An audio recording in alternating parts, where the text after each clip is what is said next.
Meantime, it almost broke the art internet yesterday.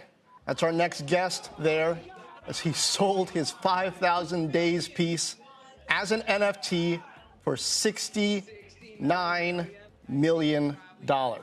Wow. There's the reaction. Joining us now exclusively is digital artist Mike Winkelmann, otherwise known as Beeple. Beeple. What's up, buddy? What's up, buddy? How are we doing? We got your good news and you got your bad news. Good news is I smashed it yesterday. We made $70 million. The bad news is we broke the hype button. I broke it.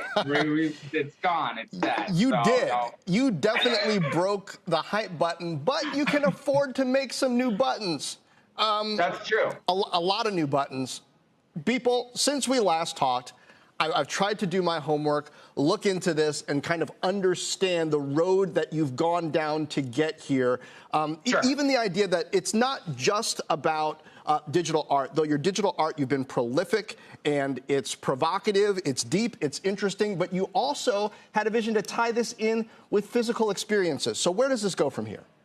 Yeah, I think there's a bunch of different ways this can go. And I look at NFTs as being such a blank slate. Honestly, even beyond digital art, there's, obviously you just had Gronk on with sports collectibles. I think with concert tickets, you saw with Kings of Leon. I really think this is a technology that has just so many use cases, and it's such a blank slate. And with restrictions, with COVID, we're honestly not even able to see a lot of the use cases. So I really feel like we're just at the beginning of sort of scratching the surface of what this could be used for. I mean, some of it, correct me where I'm wrong here, is about luxury and uniqueness, because I look across what Kings of Leon did with, the front row seats for life, what Gronk is doing with the memorabilia, what you're doing with this artwork, and it without having to have as many middlemen, authenticates what it is you're getting and ties you to kind of the process of creation, the kind of possibility of being a patron in the old school sense. Is that part of this too? I think that's a big part of it, but I think honestly you're going to see this used for a bunch of very sort of mundane, quote unquote, boring things. It could be like you buy a car, you get an NFT that sort of proves you own that car and it's sort of tied to that car. You buy a house, this instead of a deed and this whole super complicated process we now go through to sort of verify ownership of a house. It's an NFT, boom, that proves you own this house.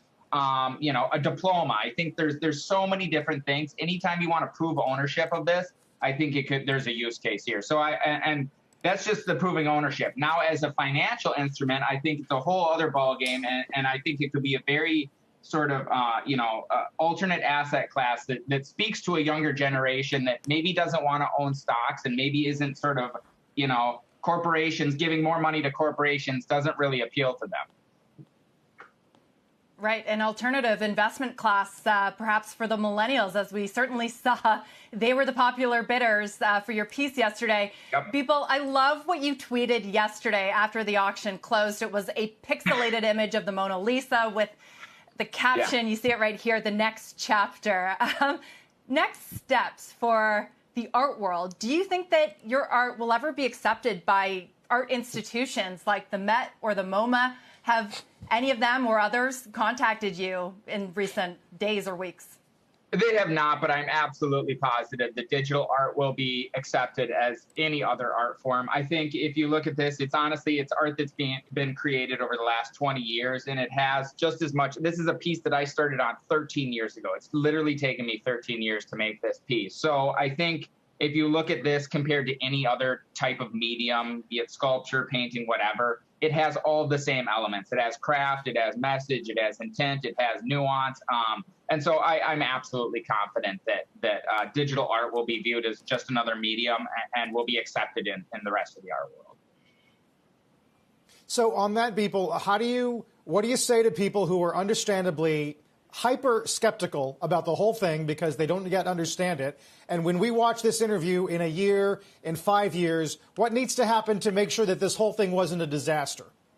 I think the technology and just this concept of proving digital ownership of something is so it feels so inevitable that I think there's a lot of hype right now. Again, the button's broken. There's a lot of hype. So I think it's one of these things where we're going to get past that. And you kind of heard the last guest talk about that as well. I think, you know, in the beginning of the internet, there was a lot of hype too, and there was a bubble, and the bubble burst, but it didn't kill the internet. People kept using the internet. And so I think there could be a hype, and it might wipe out a lot of the projects that didn't have real actual value. But I think the technology itself is sound enough that it's going to outlive that, and it's going to be something that is around for a while here.